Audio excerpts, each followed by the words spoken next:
I suppose it matters, though, quite frankly, I don't see how. We have story upon story about guys that have not gone to work out for teams and they wind up being drafted by the team anyway. Even in the NFL draft, the Bears drafted Mitch Trubisky and never even invited Mitch for a workout. Like these things happen, is my point. Clutch with Keon Rose on AM 1240 and 92.7 FM. You can't work with a bad teammate. You can't. You can try, but you really can't. I've been very fortunate in my broadcasting life. I've been to have the pleasure of working with a lot of great teammates. I don't think I've met anybody that I haven't liked or enjoyed working with on some level. Even if people ride you and say, hey, you can be better, you can work harder. Like I get that. That's part of the job. I don't think that's being a bad teammate. On the contrary, I think that's being a good teammate. If you see someone else slacking and you want them to pick up their slack, you just let them know.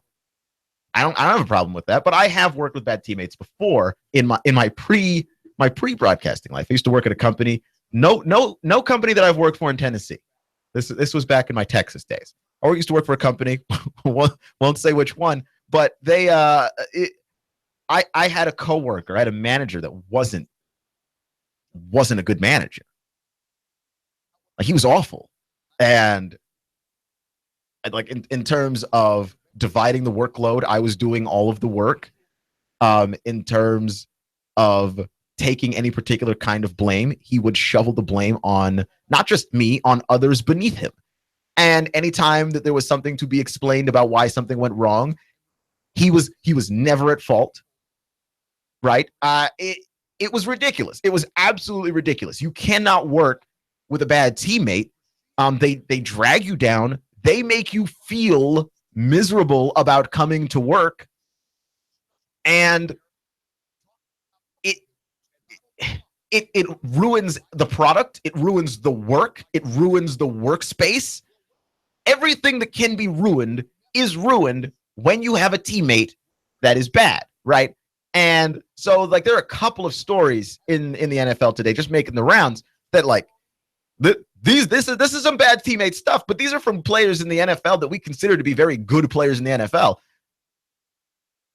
Richard Sherman and Victor Cruz, right? Victor Cruz is wide receiver 3 for the Giants, and somehow has just gotten it into his head that the Giants were trying to stifle his production on purpose. They were trying to make it seem like he was not a good football player on purpose. Right. Because teams do that all the time.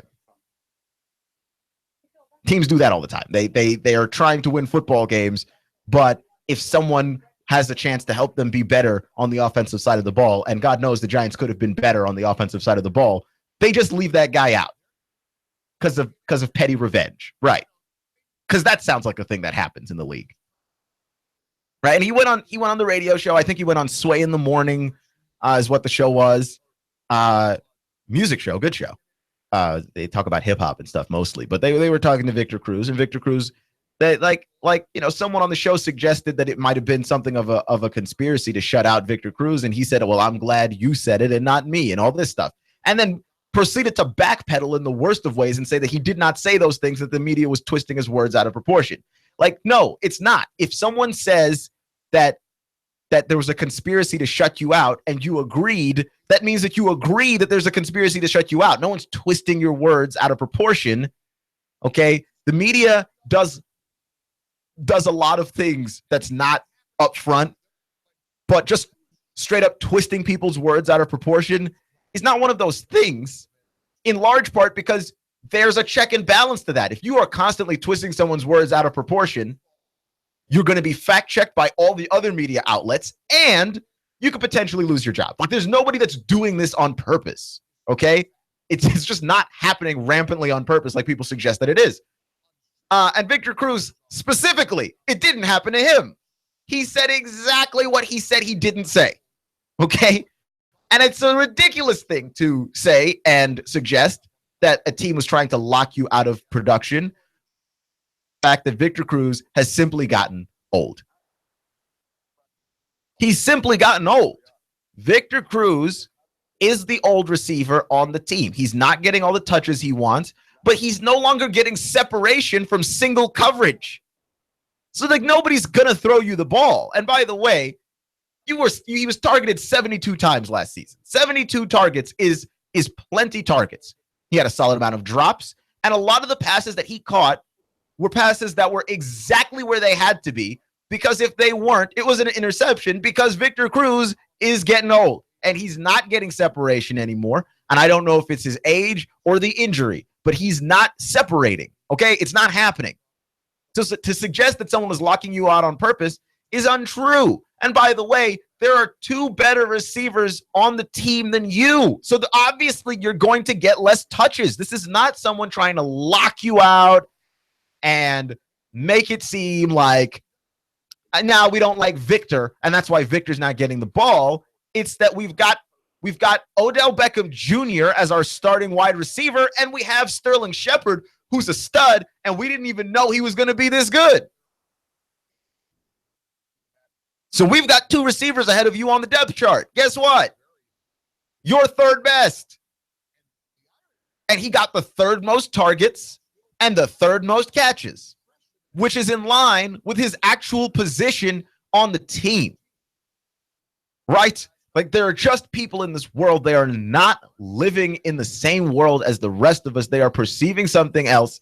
And I don't know exactly how it is that Victor Cruz got to perceive that he is anything better than an average receiver after his injury, but that's what he is. He's not good. I can tell you that.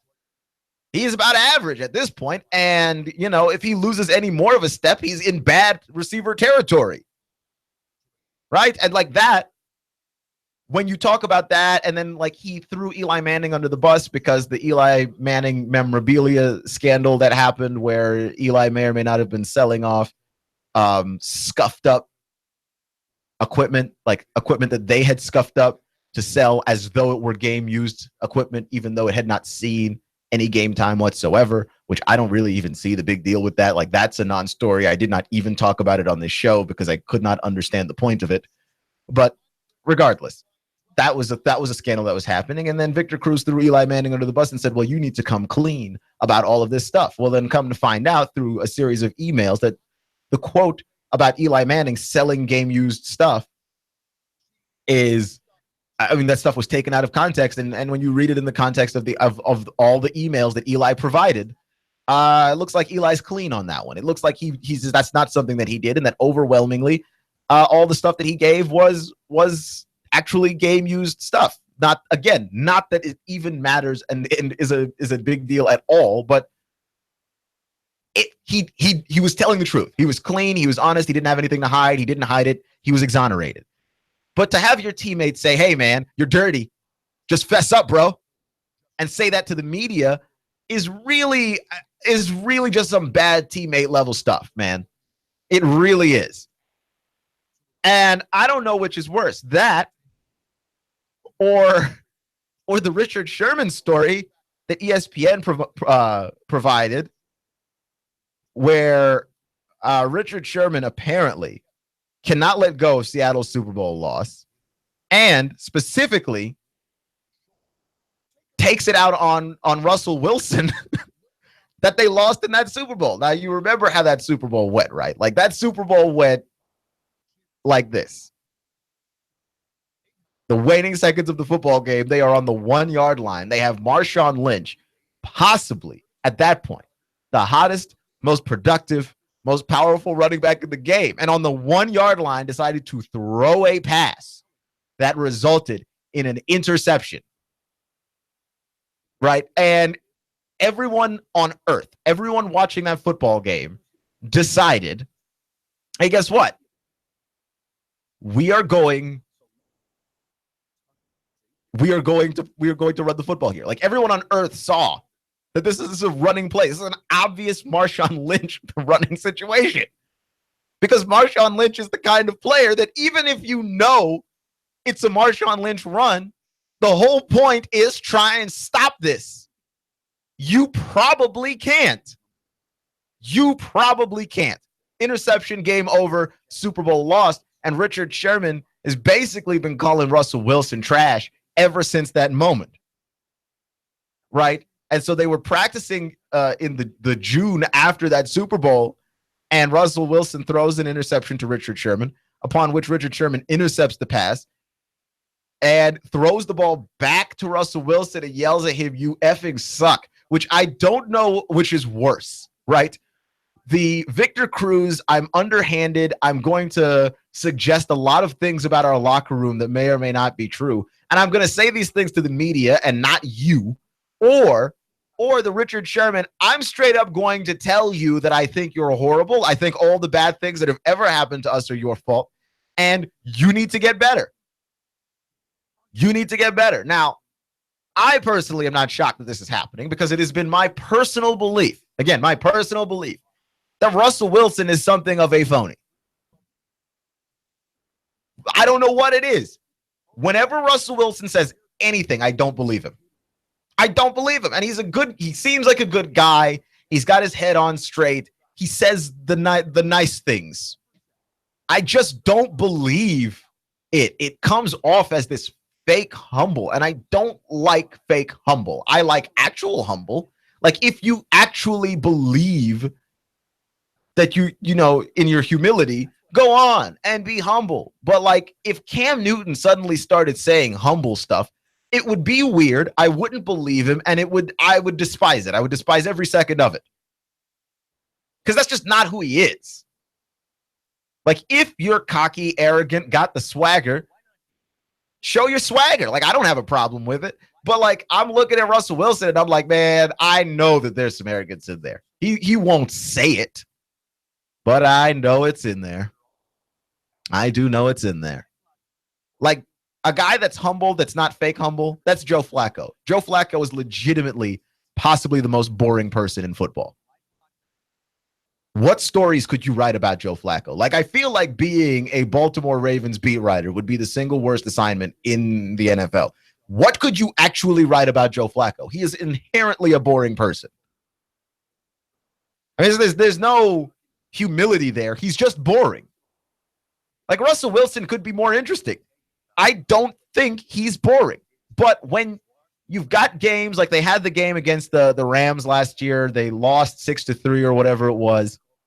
And he said the offense made some good plays. Like, well, no, man, you put 3 points on the board against the Rams. You absolutely did not make good plays.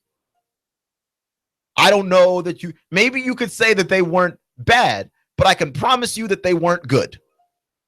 Because good plays result in points, you see. And you didn't have those. You didn't have those. Like, there's a phoniness around Russell Wilson that, yeah, Russell Wilson ends up having this thing that all quarterbacks have, which is that he's the face of the franchise. Even if you could say Russell Wilson is not responsible for this team being as great as it is. And the fact that we were one of the legendary defenses of all time probably has more to do with the fact that we were playing in the Super Bowl than Russell Wilson. Russell Wilson is being put in that same conversation with Aaron Rodgers and Tom Brady and Matt Ryan, and nobody understands why, right? Especially the players on that defense who feel like they're the ones that carried them all the way to that Super Bowl, to those Super Bowls that they appeared in. And that there's at least one play that you could blame Russell Wilson for regarding them not necessarily being a dynasty, even though, you know, if they were to win another Super Bowl in the next couple of years, you would have to call them that, right? Or at least on the verge of that. If in a span of like 5 years, you go to 2-3 Super Bowls and win 2, that's dynasty-esque, at least. But regardless, Richard Sherman resents the existence of Russell Wilson, apparently.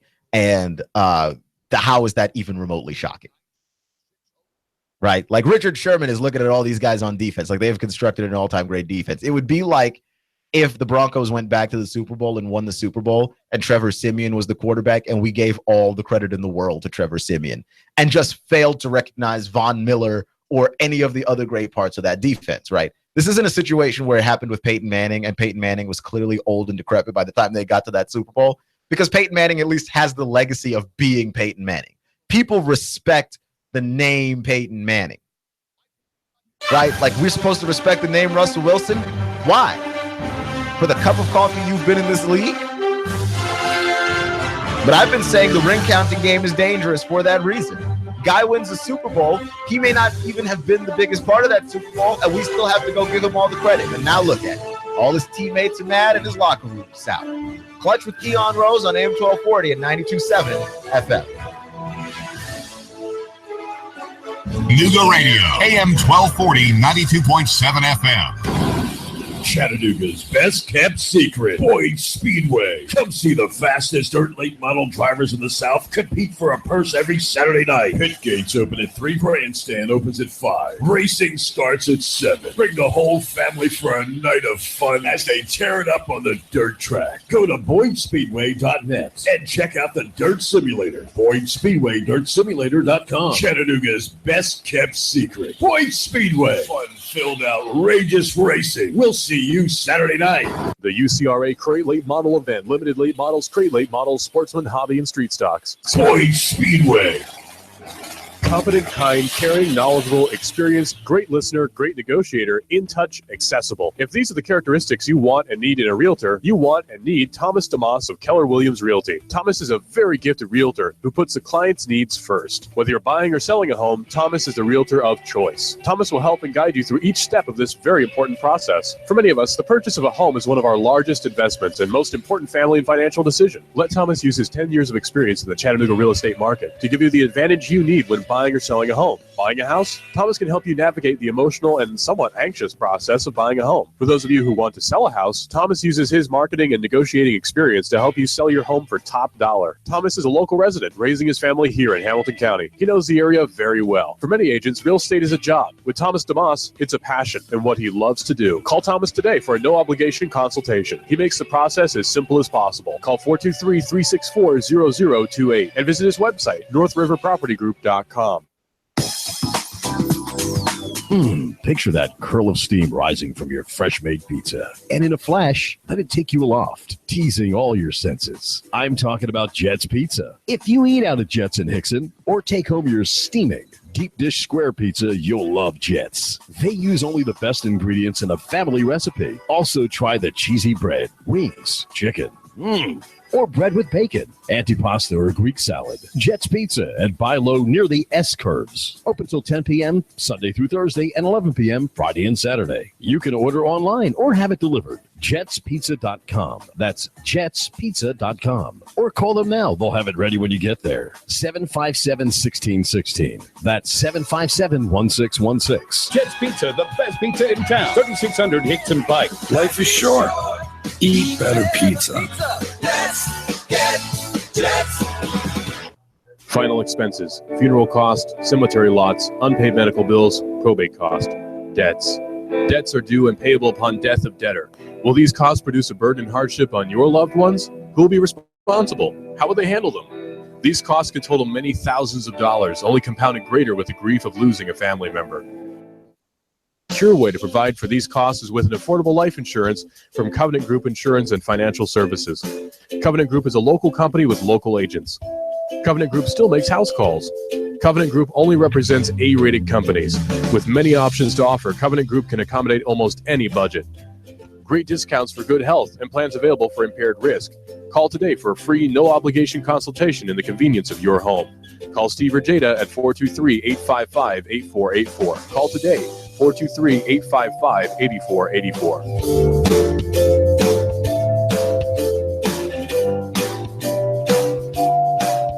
Harrison Brewer Tank Club Open Car Show. Be there Sunday, May the 28th, 8 a.m. to 3 p.m. at the Tennessee River Park on Amnicola Highway. Spectator admission is free. Pre-registration's $20. Day of the show, $25. Judging begins at noon. Goodie bags, door prizes. The proceeds benefit your local area. 7 specialty trophies: best paint, best interior, best engine, most unique, best tire and wheel, best club participation, and best of show. The Harrison Brewer Tank Club Open Car Show, Sunday, May the 28th, 8 a.m. to 3 p.m. Tennessee River Park on Amnicola Highway. It is pushes Eric Jones hard into the outside wall, and they are still 3 and 4 wide. It looks like we're racing at Talladega. Caution flag is out. It looked like Denny Hamlin was trying to get by Ricky Stenhouse. Got into the back of Ricky at the line. Man, that's a close one. Matt Kenseth wins stage 1. Green checkered flag is out, and Brad Keselowski has won stage 2. Dale Earnhardt Jr.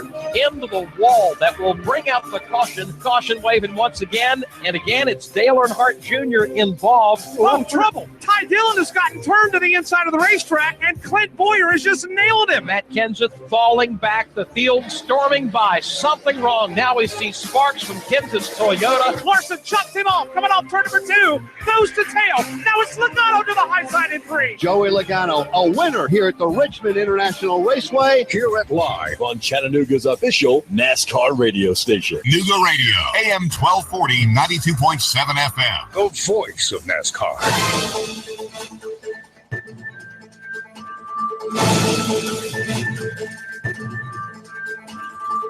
WBLZ HD4 Ottawa, W224AZ Chattanooga, WSDT Sunny Daisy Chattanooga. Another legal blow to the Trump travel ban. The 10 judges in the majority said that there was unconstitutional discrimination. Hours before the attack on young concert goers in Britain, the suicide bomber called his mother and said, "Forgive me." This is the CBS World News Roundup Late Edition. I'm Pam Coulter. Attorney General Jeff Sessions says the Justice Department will ask the Supreme Court to review the Virginia Appeals Court ruling, which refused to lift the block on the travel ban involving 6 majority Muslim countries. CBS's Bill Rakoff. The Richmond-based court was one of 2 such panels considering an appeal of a block of the president's travel ban. In the 10-3 ruling, the majority said the order speaks, quote, with vague words of national security, but in context drips with religious intolerance, animus, and discrimination, end quote. The other appeals court, the Ninth Circuit on the West Coast, has yet to issue its ruling on the travel ban. If the injunction is upheld there as well, it's most likely the case will go before the Supreme Court. Bill Rakoff, CBS News, Washington.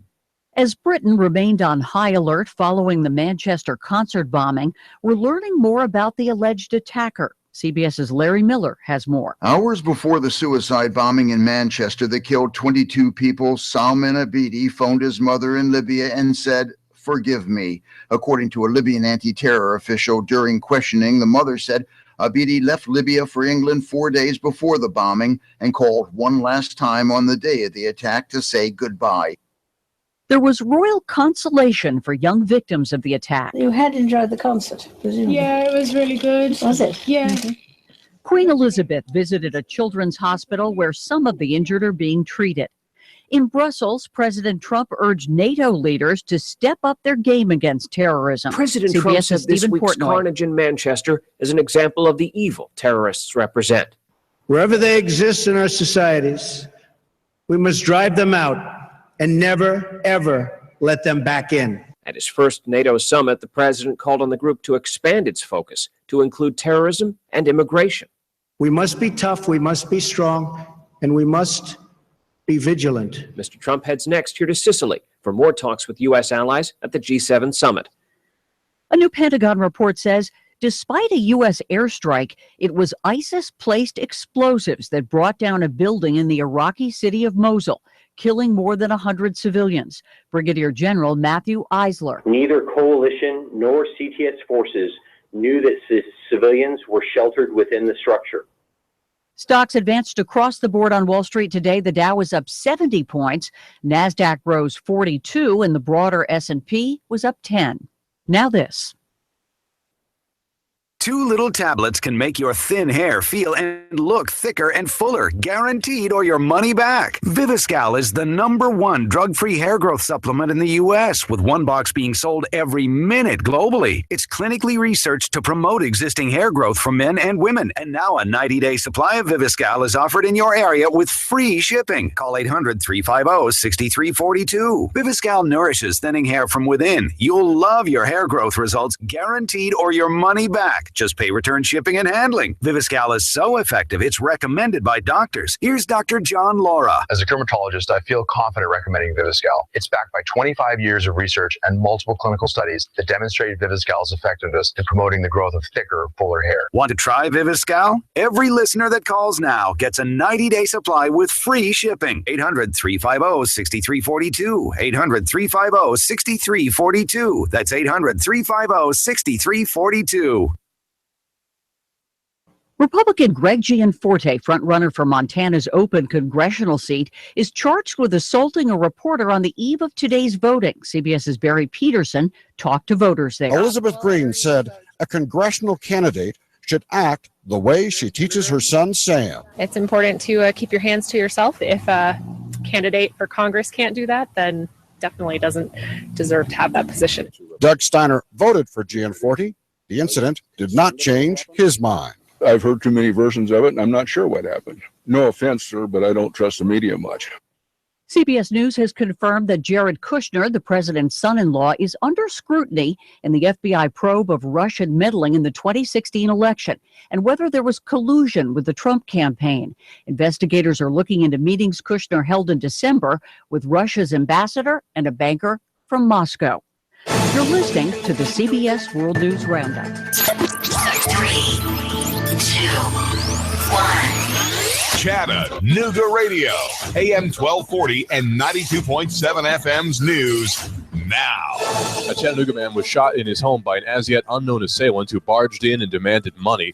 When the victim refused to hand it over, the gunman then opened fire, hitting the victim once. He's been taken to the hospital and is expected to survive. The gunman still on the loose. Cleanup efforts continue across North Georgia as volunteer cleanup crews are working to clear trees from people's yards and downed power lines on people's roofs. It's expected to continue for at least a few more days. On July the 1st, you will be able to carry firearms onto Georgia University campuses. However, the campuses say they will not be providing gun storage facilities or signs when a new state law permitting concealed handguns takes effect this summer.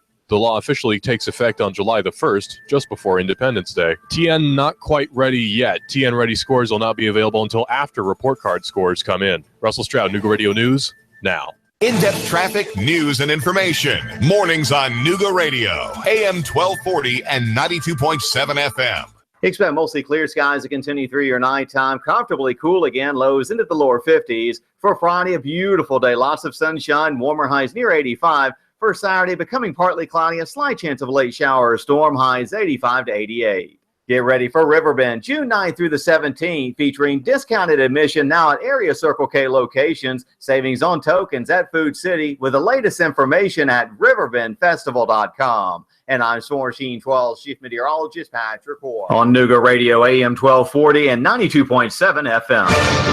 Nooga Radio, AM 1240 and 92.7 FM knows your opinion is important. So call 800-8949. Agree or disagree? Call 423-800-8949. 800-8949. Nooga Radio, AM 1240, 92.7 FM, and 95.3 HD4. News, talk, sports. Nooga Radio.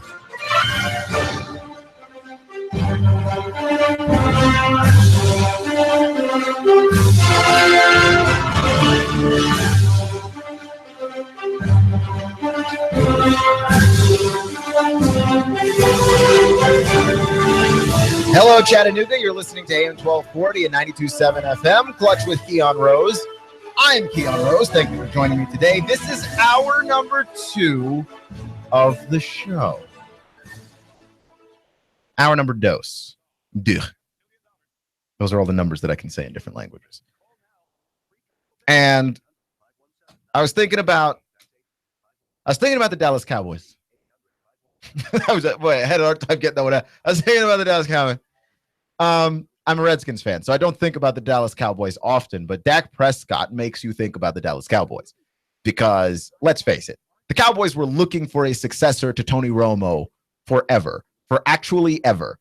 And when they drafted Dak Prescott, that they were not under the impression that they had found the successor to Tony Romo, right? And Dallas had been negligent with this for years, by the way. Dallas has been really bad about drafting a quarterback to replace Tony Romo, right? Look at what the Patriots have done. The Patriots have drafted Tom Brady's replacement every year for the last 6 years, right? They drafted Ryan Mallett.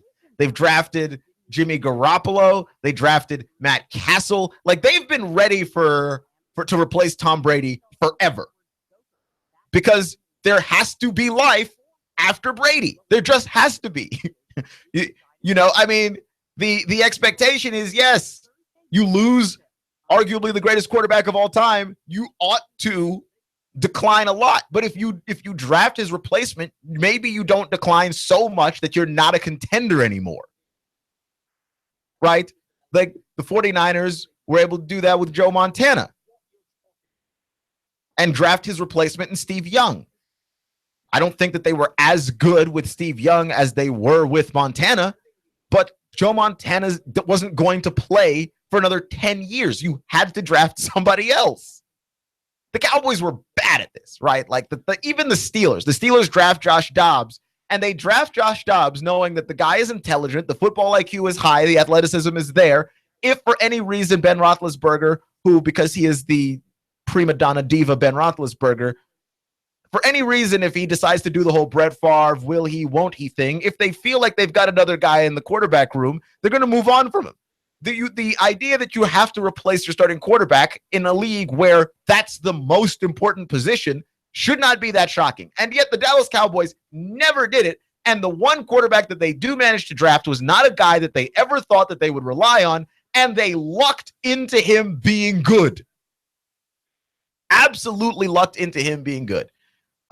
Which is why I'm worried about the Dallas Cowboys, and I'm worried about Dak Prescott. Because what if Dak Prescott's not good in year 2?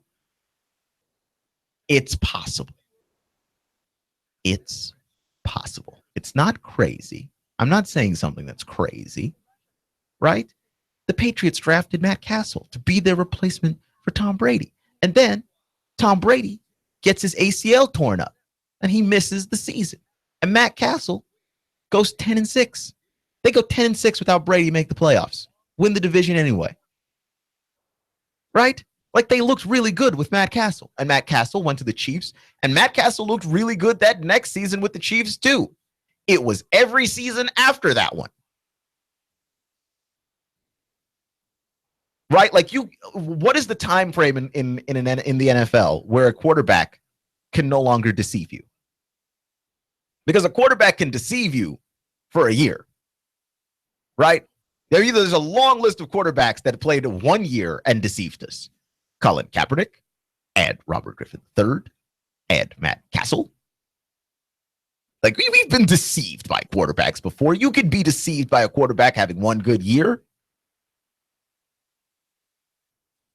Are we being deceived by Dak Prescott? Now, it's hard to say, because Dallas is already a very well-built football team, right? They have a great offensive line.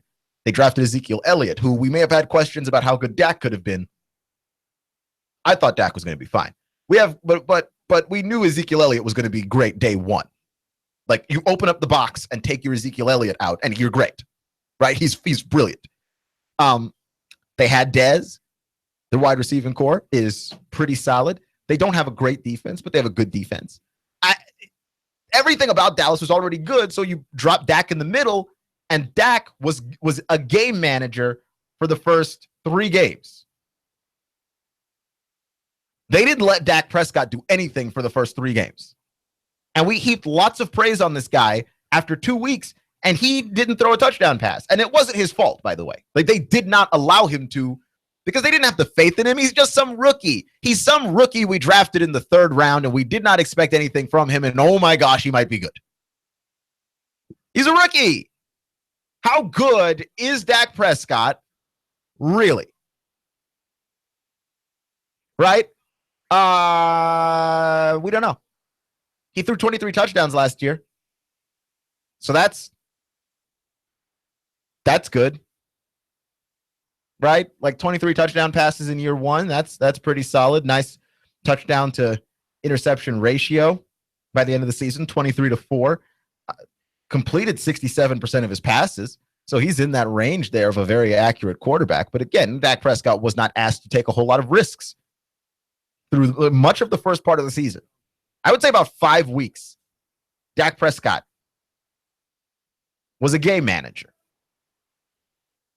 which is fine because that team is good enough for him to simply be a game manager. And when they asked him to do more, he did more, right? From week 6 on, he had a string of multiple touchdown games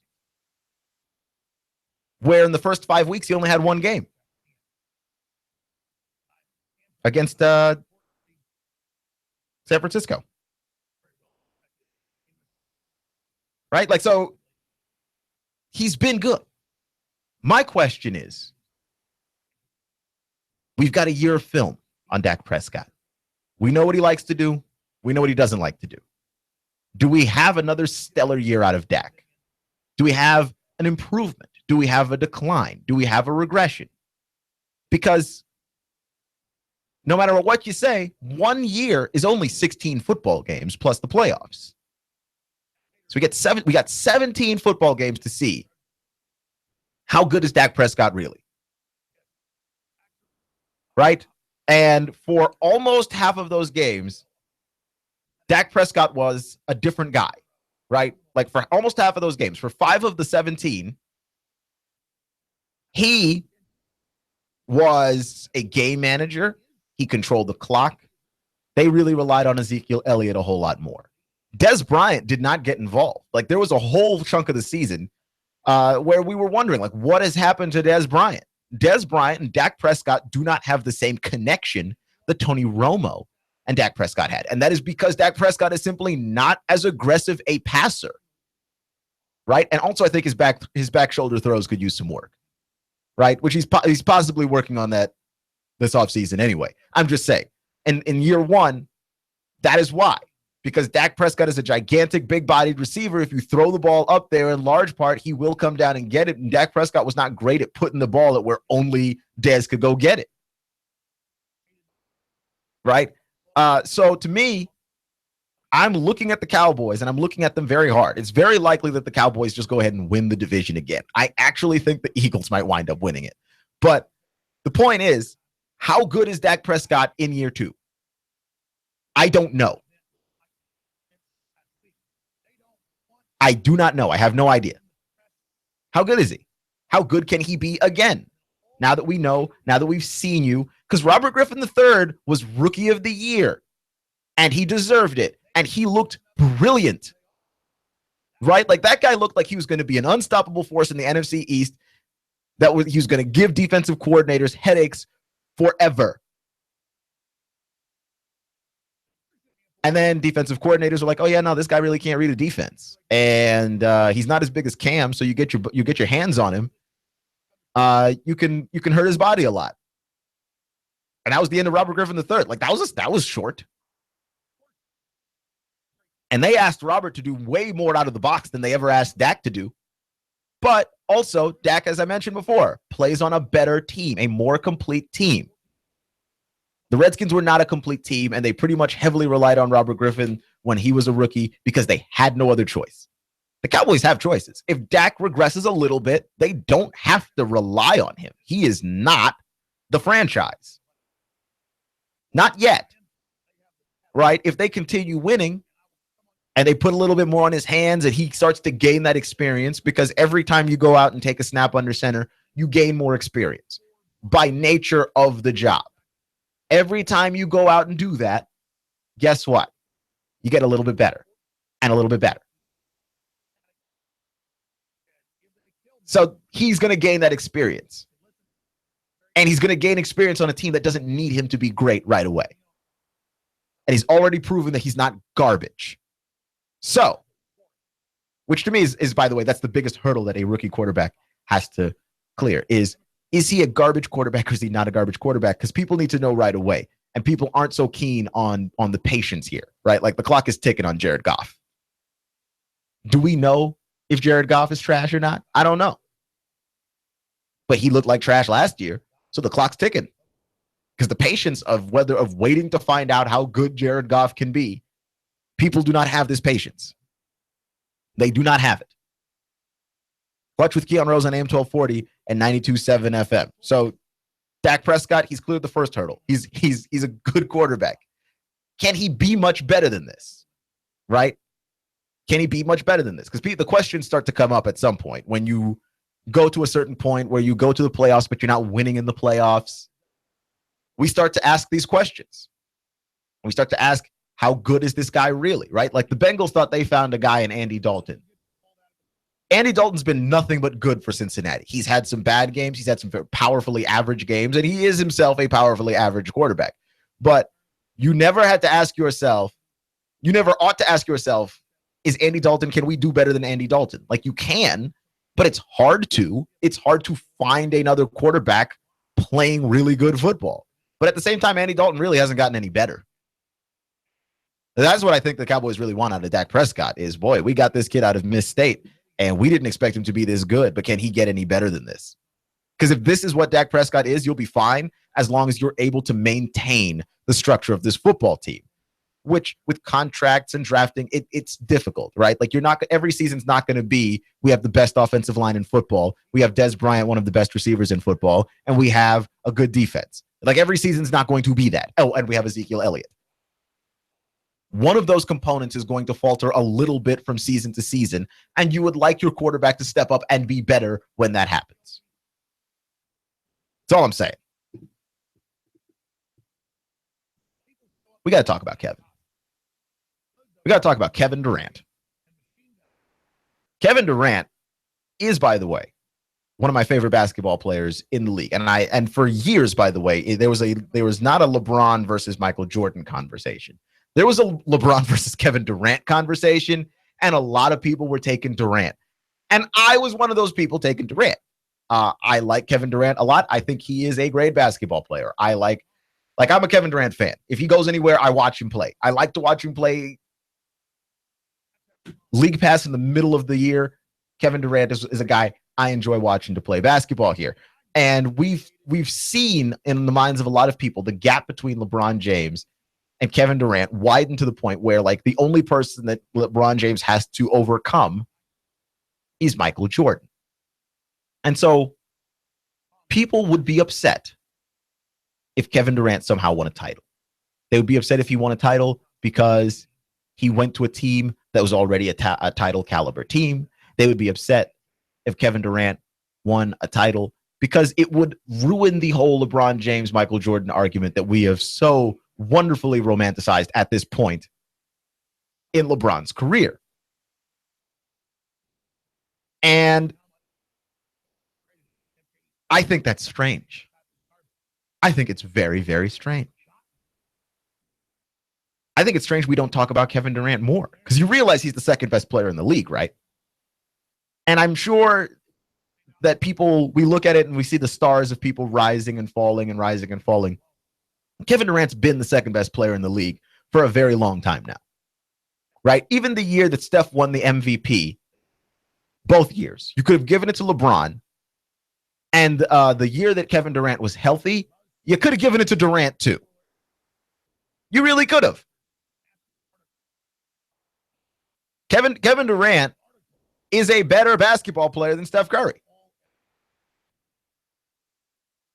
And all Kevin Durant wants is a ring, and he wants to have a ring in a situation that is not going to be an absolute pain in the neck.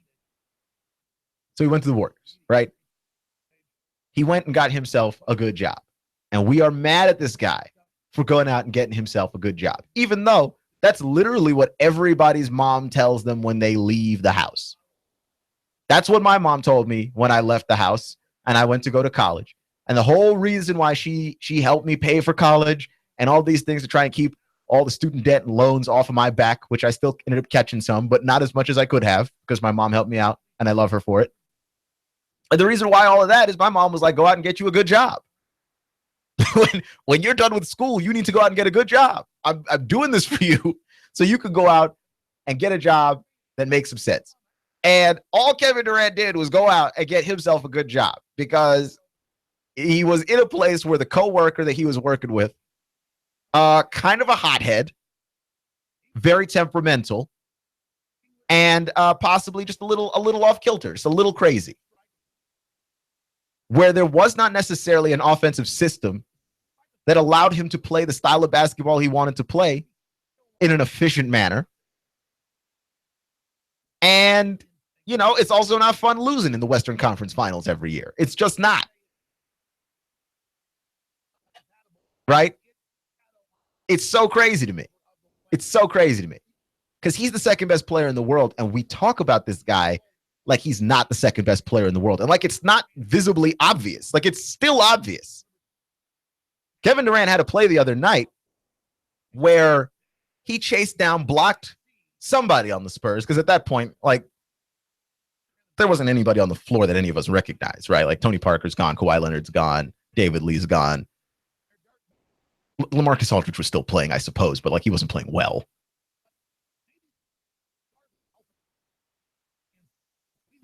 He chased down, blocked this guy, and double blocked him, right? Like he hit the ball with his hand, and when it looked like the ball might still somehow get over his hand and get into the basket, he swatted it with his other hand.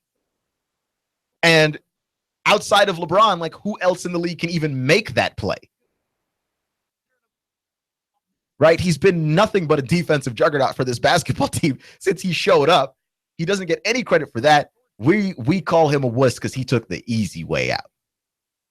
And what was the easy way out? He went and got himself a good job. Why are we doing this? Why do we do this? And if he wins a title, people are going to add exception to this title. They're going to say, well, Kevin Durant left the Thunder to go play for the Warriors. They're going to put an asterisk next to his title because he chose to go to the Warriors. They're going to put an asterisk there. Never mind that the team that had him, Russell Westbrook, and James Harden got drafted together on one team. And had they not broken that team apart, we'd be okay with that. We'd be okay with the Thunder having 3 superstars on one team because they drafted him. We have a problem with it because the guy chose to go. We want it to be organic. And if it's not organic, we don't like it. If someone made a choice to make something happen, we don't like it. Even though any of you would make that choice, every single last one of you would make that choice. You would go do that. Because like at your job, if you don't like your job, if you like your job, then this question is really not for you. If you don't like your job,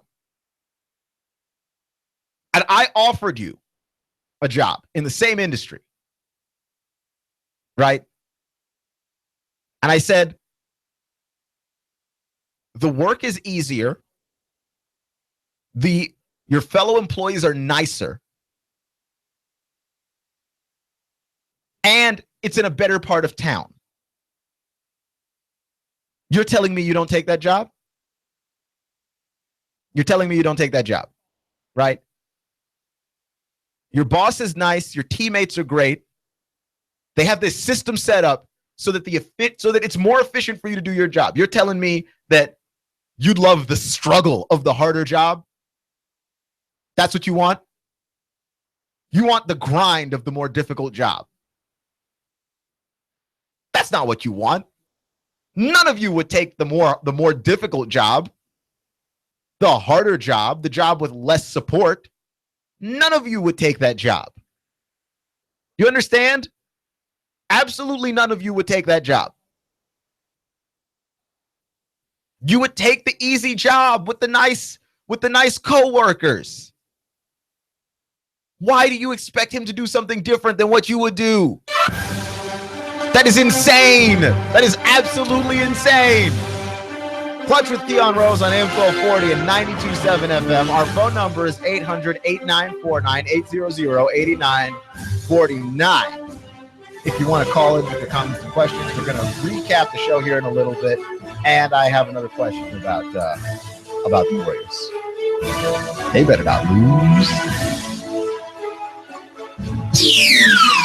The Tennessee Valley's news, talk, and sports leader. Nooga Radio, AM 1240 and 92.7 FM. 3, 2, 1. Chattanooga Radio, AM 1240 and 92.7 FM's news now. A Chattanooga man was shot in his home by an as-yet unknown assailant who barged in and demanded money.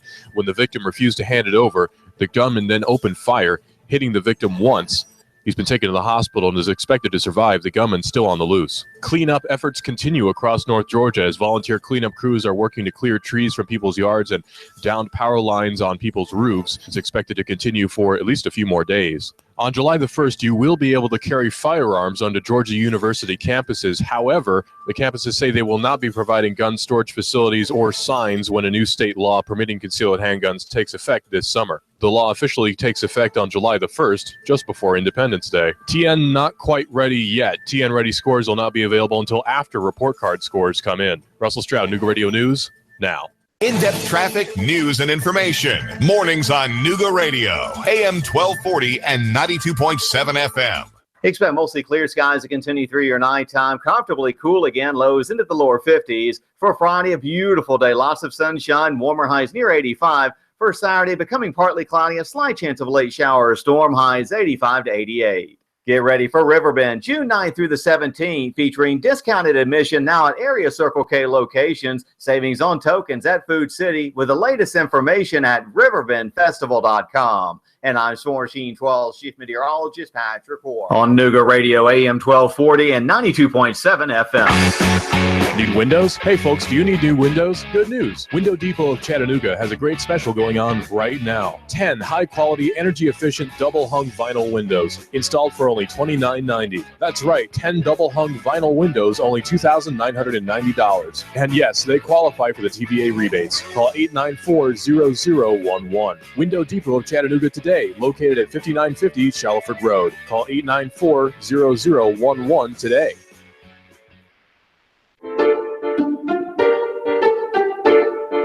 The American dream. Home ownership. Are you building equity for your landlord? Why not build that equity for yourself and your family? Rent No More is a no obligation, no cost program. It's designed to teach you the steps necessary and to coach you all along the path to home ownership. Integrity Mortgage Group is owned and operated by local expert Jeff Woody Woodburn. Jeff has been in the mortgage business for over 15 years. Born and raised right here in the Chattanooga area, Jeff is also known as the Lone Ranger. He's helped countless hundreds. Really eager to help you too. So don't wait. Come on, call Danielle right now. You need to reserve your spot for this exciting, informative event. Space is limited, so call now to reserve yours. It's free. 423-517-8004. 423-517-8004. Call 423-517-8004. Hey, Nooga Radio is proud to partner with Integrity Mortgage Group to bring you Rent No More. Reserve your spot for this exciting, informative event. Space is limited, so call now to reserve yours. It's free. 423-517-8004. 423-517-8004. Call 423-517-8004. Stop building equity for your landlord. Live the American dream. Home ownership with Rent No More. We'll see you there. I have the best steak selection in town. Name of the business is Don's Meat Shop, and I'm Donnie Raines. Just ask for Donnie. I make over 20 different types of sausages. Most of them are great for grilling. We have the best selection, best quality. We have the hard-to-find items. Don's Meat Shop. He stole out so much cash, such a huge mountain of cash, that he's become a national star.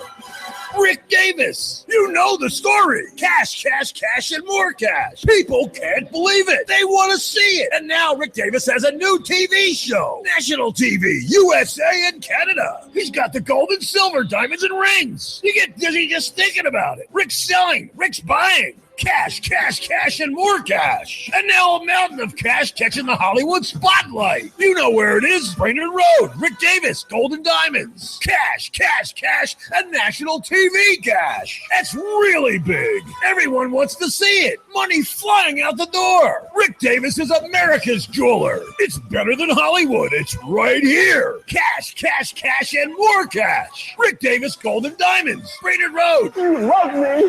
You really love me. The Tennessee Valley's news, talk, and sports leader. Nooga Radio, AM 1240 and 92.7 FM. I'm blowing everything up. We're starting over. I'm doing a new show. I want guys who push it to the middle of the table and go over the top. Take a risk, fail miserably. I'm right, and I'm not wrong, and I'll never back down. Conflict works. Allow it. It's The Herd with Colin Cowherd. Right here and everywhere. Noon Eastern. The Tennessee Valley's news, talk, and sports leader. Nooga Radio, AM 1240 and 92.7 FM.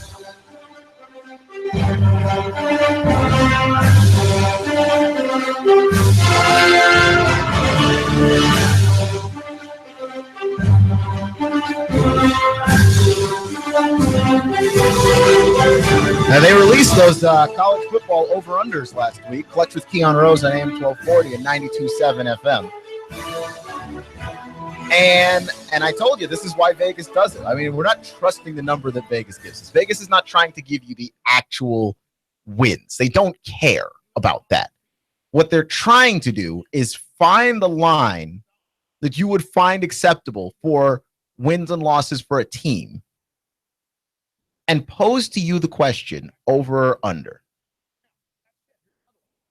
And they're doing it. The reason why they use the half games, especially, is to try and catch you in a weird spot. So they gave Tennessee 7.5, which I would take the over on that. I feel like Tennessee can get to 8-9 games. I think Tennessee can get to 9 again, right? Which, you know, last year that's underachieving. This year, I wouldn't say that's overachieving. I would say that is pretty much what they've billed themselves as. They're a 9-win football team. I think they can get to 9. If they got to 8, I wouldn't be surprised because, you know, maybe you lose an extra game if you're going to go with a guy that hasn't really played a lot of quarterback. You're going to have the growing pains of a Quentin Dormady or a Guantano, depending on who you go with. You're going to have those growing pains. So I get it. The 7.5 number has just gotten the sports media around the world. They are split because people don't know if they trust the 7.5 or not. I am trusting the 7.5. Right? Edward Aschoff and Sam Kahn Jr. from ESPN, they like the over. Aaron Torres from Fox likes to would like to take the under. It's tough. It really is tough because we just don't know what Tennessee is. The Tennessee right now is this sort of amorphous blob of a football team. There is no distinguishing characteristic. The way that you could say last year, like the reason why we were all disappointed that Tennessee won 9 games and that they did not beat South Carolina like a drum, like they should have beaten South Carolina like a drum, and that somehow, amazingly, they lost to Missouri the way that they did. The thing that really is most disappointing with Tennessee is that they easily could have been better, right? But we had an idea as to how good this football team could have been compared to their schedule and everything else. And once they got over the humps of Florida and Georgia, which are a couple of humps that they had not actually gotten over previously, you were like, oh, this is it. This is the year. It has to be. It absolutely has to be. The only way you can be disappointed is if you had an expectation in the first place. I don't know what the expectation for Tennessee is this year because they are missing just about every part of their team. Not missing, but having to exchange and having to develop every part of their team that was very well established before. Their defensive line was very well established. Their quarterback position was very well established. At wide receiver, they were decently well established, and they lose Malone to the NFL draft. So you have to figure out now, what does Tennessee football look like again? To lose so many key components all at once. And I feel like we all knew this was coming because when you have a great recruiting class, right, or a recruiting class where everybody is all the same age and they're all coming in together, when you have that stuff, like you lose them all together too. Typically. And it's been a while since Tennessee has had to go through this. So it makes picking the over-under kind of tough because it's been a while since Tennessee's had to go through this. This is the first time that they're really going through this in the Butch Jones era. And we don't know how this is all going to be, right? Because, like, you look at Dan Mullen in Mississippi State, I was like, well, obviously Dan Mullen hasn't dealt with Dan Mullen's version of that very well. And it's hard to say how Hugh Freeze is dealing with the Ole Miss version of that because of all the NCAA sanctions that have also dropped on top of him beyond that as well. But it's going to be very telling for Butch Jones as a coach, how you win on what should be your reloading year. Because you have established yourself as a winning football school. Sure, you're not really contending for the title as yet, but you have this sort of expectation that we're not a bunch of losers anymore. Y'all are not about to stand here and walk all over us. And so I feel like anything less than 7 wins, you're going to have a lot of very disappointed fans. Because this is just based on the promise of what was made. If you're a team that you're developing and every year you're getting better, but you're at 9 wins and you're at 9 wins and you're at 9 wins, there's a little bit of regression that people will allow from year to year. Less than 7 is not allowable here. It simply is not. And I'm going to take the over on this because I do believe that the team is better. Now, I don't know all the key components. I don't know how a lot of these newer guys that are coming in and filling in roles are going to play. But the last few recruiting classes before this one have been very highly rated. So there's a high expectation on this football team. And I feel fairly comfortable saying Tennessee will win 8 to 9 football games. I would say 8. 8. I'm coming down on 8. 9 wouldn't be shocking. 7 wouldn't be shocking either. But I would not say lower than 7 because that would be disappointing, right? I think. Clutch with Keon Rose on AM 1240 and 92.7 FM. So I need to just talk about the Warriors one more time for just a second. The Warriors better not lose, right? Like I think that is a very safe thing to say, that you can sit here every day and pound the drum for the greatness of LeBron James, but the Warriors better not lose. I feel like that entire basketball team comes apart if they lose. Like, the reason why they are overwhelmingly the favorite in Vegas, I think it's something like 3-1 or 4-1. If they were to play Cleveland, and they are going to play Cleveland, is because nobody expects them to lose. Right? Like, nobody expected them to lose last year, which is fair. But it's the fact that they lost 3-1 that's the most shocking. Like, nobody expected them to lose the series as a whole. Like, if that went 6-7 games and Golden State pulled it out, like, that wouldn't have been shocking. This series cannot go 6 or 7 games. Like, simply put, this Golden State Warriors team cannot lose. And the reason why, there's a couple of reasons, right? One, we are never going to look at any of those people the same way. We're never going to look at Steph the same way. We're never going to look at KD the same way. We are never looking at any of these people the same way. And Kevin Durant especially, because people love to hate Kevin Durant these days. I think they do. And it's a silly thing that they hate him for. But if they lose, you are giving those people all the ammunition that they can handle and more. Under no circumstances can the Golden State Warriors lose these playoffs. Like, we can talk about LeBron James chasing Michael Jordan, but we all think that LeBron James has like 4 or 5 more years after this. And that's not even counting like really old LeBron. Like, if LeBron just stays in the league as a really old dude and he's like the 3rd best player on a team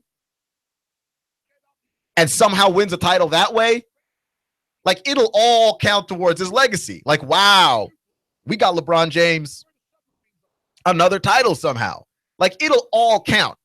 You know what I mean? Like old dude LeBron James could still potentially win a title. So we got LeBron James in this league for like 6-7 more years. LeBron James could very easily be in that Michael Jordan greatness conversation for that whole time. His legacy's not done if he loses the finals here. Kevin Durant's kind of done if he loses. Like you gave up all of that and you came here for the easier basketball and the better, and you went and made all of these statements and cheap shots at Russell Westbrook and all of this stuff. And all of that is fine and dandy. Nobody has a problem with it. But if you turn around and lose in the NBA Finals after doing all of that, the pomp and the circumstance, which is not his fault. It's not like Kevin Durant sat on a stage and said, not one, not two, not three. He didn't do all of that. But people still made a gigantic deal about it because it's a gigantic deal. If after all of that, you don't walk away with rings, plural, this whole thing was a failure. You added the second best player in the world to the greatest regular season basketball team of all time. That results in championships if you just do the math in your head. Nobody should be beating this team, right? Like you created a dynasty. And I understand creating a dynasty on paper is a weird thing to do, but they did. They created it on paper and they're about to create it in reality. If they lose this series, you understand the ramifications, right? Like this is insane. Under no circumstances can the Golden State Warriors lose in the NBA playoffs, right? Like they're 12-0 right now in the NBA playoffs. Haven't lost anything. And to be clear, we're not impressed that they're 12-0. Like with the people you have on your team, you ought to be. The Golden State Warriors lose even one game this playoff run up until this point, and we're disappointed. If they lose more than 2 games to these Cavs, to me, that's more disappointment. This series should under no circumstances go 7 games. And you can't lose. You absolutely cannot lose. No, sir. Under no circumstances can you lose. We understand this, right?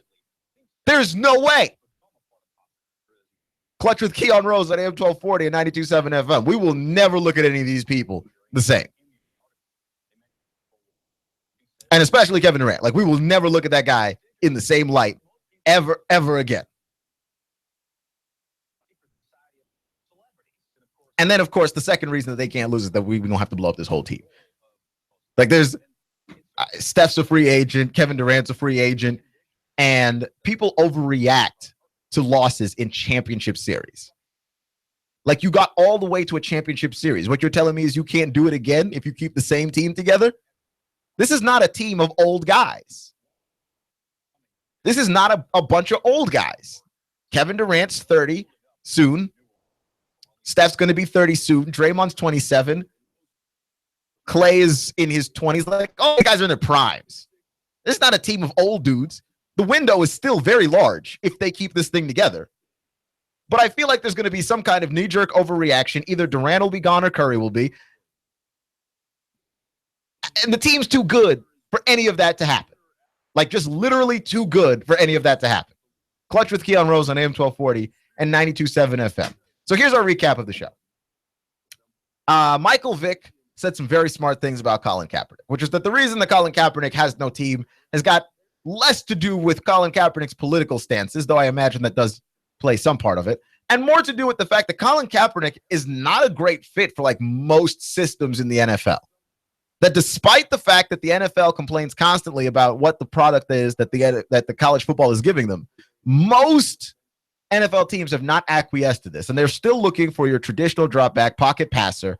That's why we're going to go ahead and give Mike Glennon a lot of money. This is why we're going to play the eternal contract negotiation game with Kirk Cousins, because we're still looking for a guy that will traditionally drop back and pass, which is fine, because that's like what most coaches know anyway, right? So we're that. Like, we're going to force Marcus Mariota to be a pocket passer and to play under center more than any other quarterback in the league. We're going to force him, of all people, to do that, right? Because we want pocket passers, of which Colin Kaepernick is certainly not. We definitely know he's not that.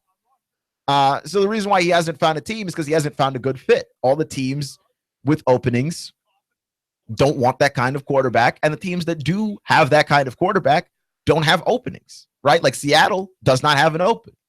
Tennessee does not have an opening, right? So it's going to be very difficult for him to find a job.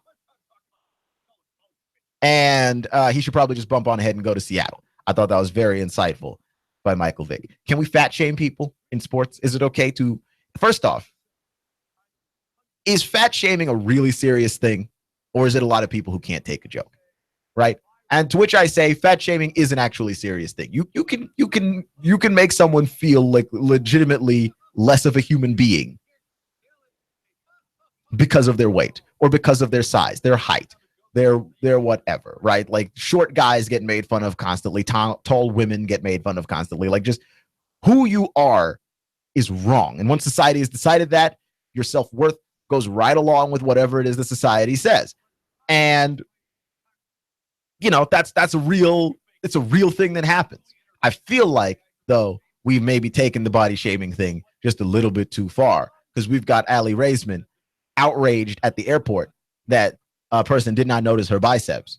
Even though, I mean, like, you see pictures of Aly Raisman, she's a gymnast. Of course she has biceps. I mean, also fighting the body shaming struggle is not necessarily Aly Raisman's fight to fight, because she is a gymnast.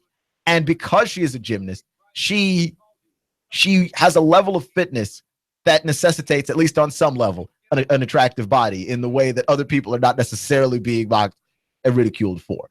So I don't know. It's not like the guy made fun of her for having biceps, like just absolutely mocked her for being a woman that was strong. He did not notice them, which is a different thing entirely. And I don't think he was trying to shame her. He just did not notice her biceps. But with regards to guys like Kelvin Benjamin and Eddie Lacy, who have trouble reporting to camp in any particular kind of shape, if we make fun of those people, are we body shaming? I'm saying no. I'm saying we're just telling jokes, man. They're just jokes. Eddie Lacy likes to eat a lot, okay? His main tool, the tool that he uses for his trade, for his work, is his body. If he's not going to take absolute care of it, I reserve the right to laugh at whatever it is that happens after that, right? If I come on the air and I don't have good notes and I don't have good equipment and I sound bad and people laugh at me because I sound bad, that's my fault. That is my fault, right? Like if I don't take good notes and I come on the air and people go, oh man, this guy doesn't know what he's talking about, and you start sending the show to all your friends so y'all can laugh at me, that is on me. And I have had some days where I decided to make a point on the air and realized that I did not have that point in my notes and therefore did not have the data to back up that point in my notes.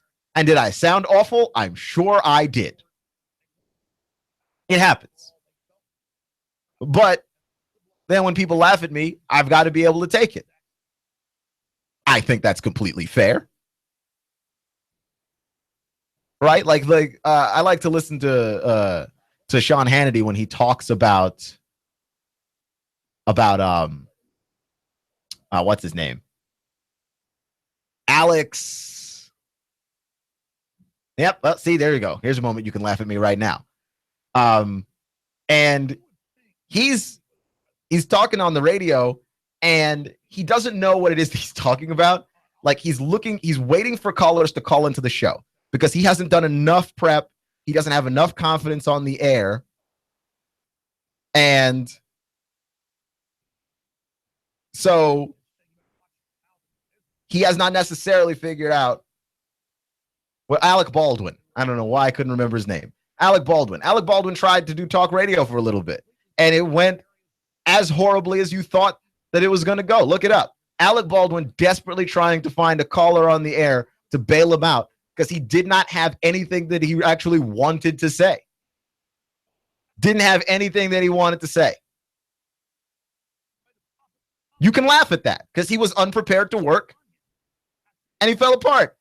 Well, if Eddie Lacy shows up to Camp Fat and his job is to play sports, or if Kelvin Benjamin shows up to Camp Fat and his job is to play sports, I'm going to laugh at that. Not because I think laughing at fat people is funny, but because I think laughing at unpreparedness is funny. The fact that it also happened to be you being fat is, I guess, a different thing entirely. And, of course, Lonzo Ball won't work out for the Celtics. This is not a big deal. It's a non-story. Lots of guys don't work out with teams. And you know what? If you get drafted, it's a draft. You don't have a choice as to where you go. Lonzo Ball is going to be a Celtic if the Celtics draft him, and he's going to be, or Markelle Fultz is going to be the guy if the Celtics draft him. It's not like Lonzo has a say in the matter. And this is a thing that's happened in the NBA forever. But Lonzo Ball has got a telescope on him, or microscope on him, rather, and it's because of his father. So there's that. Even though the Celtics should draft Lonzo Ball to save him from his crazy, crazy dad. Clutch with Keon Rose on AM 1240 and 92.7 FM. Thank you for listening today, folks. You know I appreciate each and every one of you. It's not how you start, it's how you finish. Stay clutch, and I'll see you, all of you, in 24 hours.